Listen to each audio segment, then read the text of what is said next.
Iniciamos en clave mediática para conocer la actualidad que hace noticia en América y el resto del planeta. Un análisis periodístico a la realidad que intentan reflejar los diarios, los portales, las redes sociales y también los diversos y variados canales de comunicación. Vamos a empezar, por supuesto, con las portadas y la de últimas noticias a propósito de lo que veíamos hace pocos minutos de la presencia ya del presidente venezolano Nicolás Maduro en Argelia. El mandatario aterrizó en Argel, procedente de Ankara, Turquía. ¿Qué más dice últimas noticias?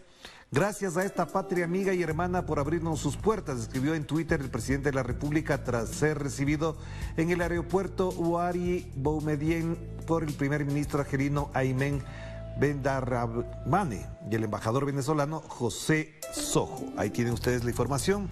En la parte inferior la fotografía del arribo, pero hace pocos minutos, eso fue en Turquía, perdón, los nuevos acuerdos con Turquía, y se ve en la fotografía con el presidente de esa nación, Recep Erdogan. Y aparte veamos otra información que efectivamente da cuenta de lo que está pasando en Los Ángeles también.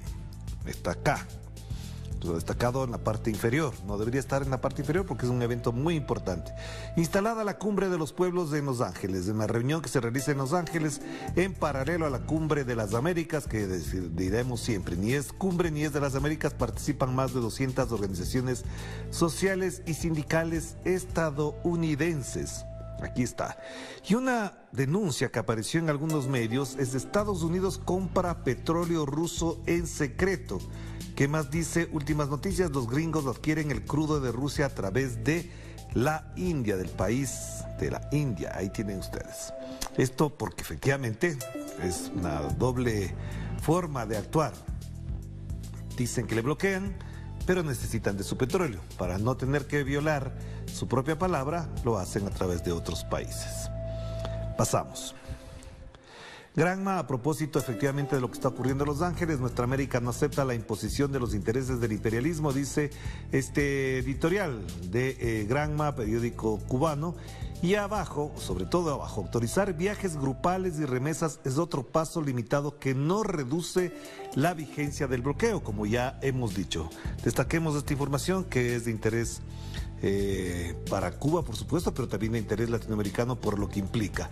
Los cambios regulatorios que entran en vigor hoy mantienen la vigencia absoluta del bloqueo económico y de los aspectos más agresivos de las medidas de Donald Trump. Más de 500 medidas, 453 en un principio, más otras que se implementaron, se mantienen todavía.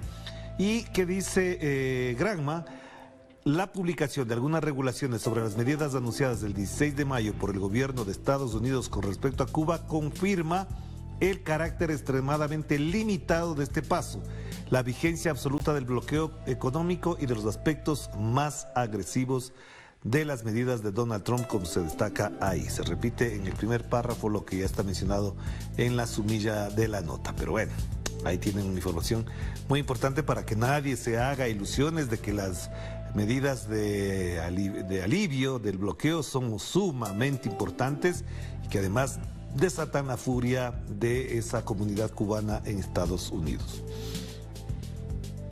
Pasamos al peruano, diario oficial de Perú. También se destaca la presencia del presidente en la Cumbre de Los Ángeles. Perú apuesta por la inversión privada y las relaciones comerciales, titular principal, que creo que aleja muy notablemente el sentido político que tiene efectivamente esta cumbre, porque yo no me imagino cuánta inversión traerá para Perú el presidente Pedro Castillo después de esta reunión. Pues no le veo por ningún lado esa necesidad inmediata o esa postura inmediata de los Estados Unidos.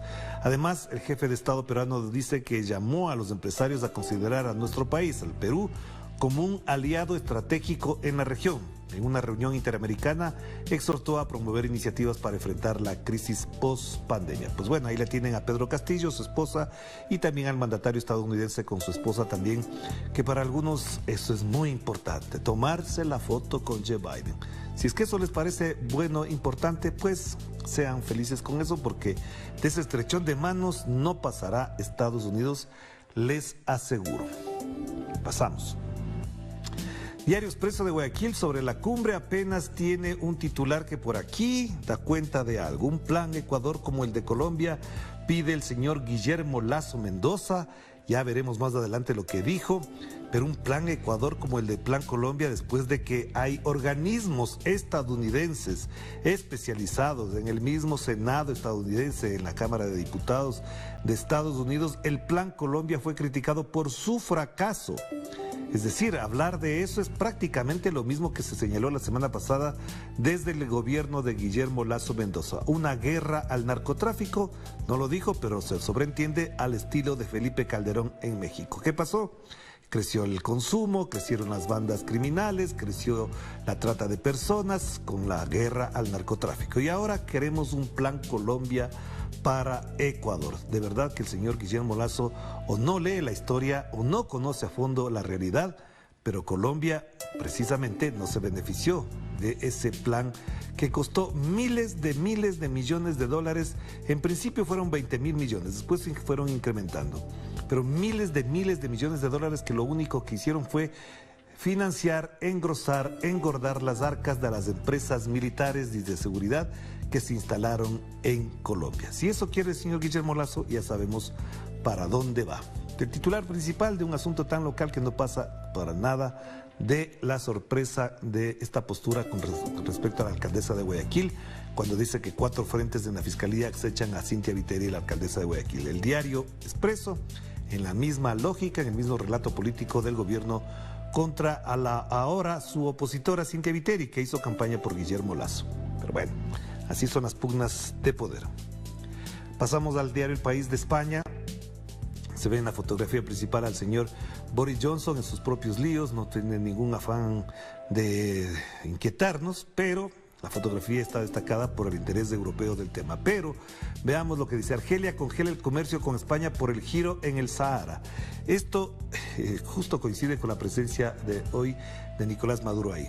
La Asociación de Bancos y Establecimientos Financieros de Argelia anunció ayer la congelación de las domiciliaciones bancarias en operaciones provenientes y destinadas a España, a medida que entrará hoy en vigor.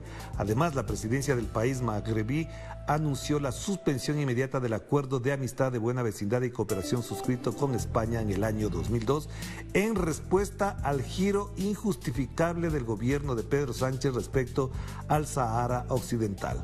Argel acusa a España de violar sus obligaciones legales, morales y políticas, como potencia administradora. Grave señalamiento, una mancha para la gestión del señor Pedro Sánchez con respecto a lo que debería constituir una de sus prioridades, la atención a la zona de El Sahara. Y Bruselas, el otro titular, avala el mecanismo para abaratar el recibo de la luz. La Comisión bendice la excepción para España y Portugal y aboga por una reforma del sistema. No se olviden que en España uno de los graves problemas que atraviesa la ciudadanía es el incremento inusitado, estrepitoso de las tarifas de luz.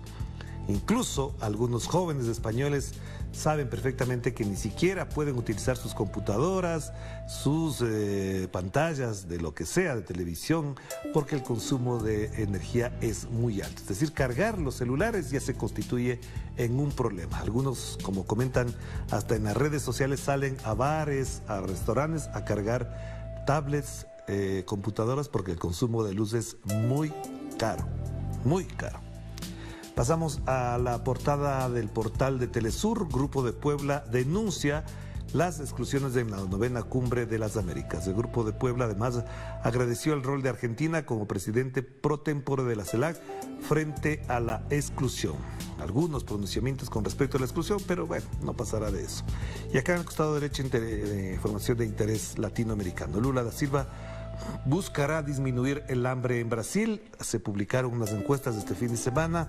Podría ganar incluso en primera vuelta si es que la indecisión baja y se inclina a favor de Lula da Silva. Y en México propone refundar la OEA en la Cumbre de las Américas. Lo dijo el canciller Eduardo Ebrard, que ven ahí al canciller mexicano que representa a ese país en esa cumbre, porque Andrés Manuel López Obrador dijo que no va y no fue. Y la información: presidente Maduro llega a Argelia como parte de su gira internacional euroasiática. Y el diario El Pueblo, ahora el pueblo de Bolivia, denuncian el golpe del 2019 en la Cumbre de las Américas. La delegación argumentó que provocó una crisis política y social. La comitiva boliviana incluyó en la agenda del evento la denuncia del país contra la Organización de Estados Americanos, OEA. En realidad habría que denunciarle al señor Luis Almagro, que recibió, como se dice vulgarmente, su merecido el día de ayer, cuando un ciudadano le increpó y le puso en evidencia con respecto a los crímenes cometidos en Bolivia a propósito de lo que promovió el señor Luis Almagro. Habría que ver la cara que puso el señor Luis Almagro para entender que no solamente la tiene dura, sino que no tiene una gota de sangre cuando se le menciona lo que pasó en Bolivia. Pasamos a las noticias de América Latina y el Caribe. Cumbre de las Américas. Ebrard califica como grave error la exclusión de países y el ministro de Argentina criticó a la OEA por su participación en el golpe de Estado en Bolivia. Más información, pues, de orden local y regional, la tienen ahí.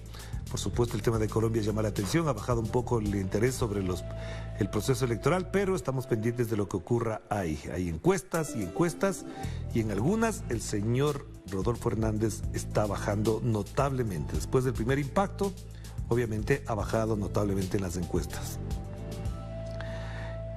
RT, Russia Today, una crisis alimentaria artificial. Blinken acusa a Rusia de chantajear con el grano ucraniano y Moscú pide desminar los puertos. A propósito de esto, también hay varios informes que hablan de efectivamente ya problemas de hambruna en el mundo a propósito de esta situación. En América Latina ya hay problemas con el abastecimiento de algunos productos y por supuesto también con los fertilizantes que abastecían al resto del planeta, Ucrania y Rusia.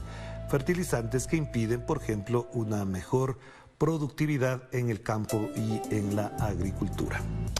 Vamos cerrando con la portada, para variar. La agencia española EFE siempre tendrá en la portada al señor Biden o a sus representantes o a su secretario de Estado.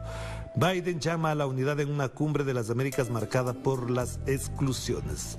Por supuesto, el discurso que escuchamos ayer daba cuenta de esa doble rasero, esa política hipócrita, como señalan algunos, de llamar a la unidad, excluyendo.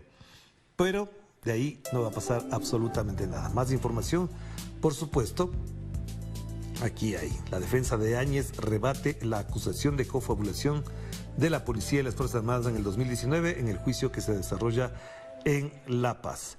Y aquí, en la parte superior, la inmigración acapara las protestas en torno a la cumbre de las Américas. ¿Por qué no ponen eso como principal entonces?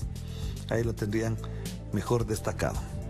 Vamos cerrando con esta foto, más que nada. Biden pide a América Latina resolver las discrepancias en democracia. ¿Por qué no le pide él a otros países como Ucrania, por ejemplo, que resuelva sus discrepancias en democracia y no asesinando, por ejemplo, a ciudadanos rusos en territorio ucraniano? Con ese discurso puede ir a Europa a resolver los problemas de allá, pero en América Latina no hace falta sus consejos, señor Joe Biden. Resuelva sus problemas en Estados Unidos primero, que tiene muchos, más de 230 tiroteos en lo que va del año, pobreza, etcétera, etcétera. Además de la violencia extrema que hay en algunas zonas de ese país. Vamos cerrando entonces ahí, hagamos la primera pausa y enseguida volvemos con más de Enclave Mediática.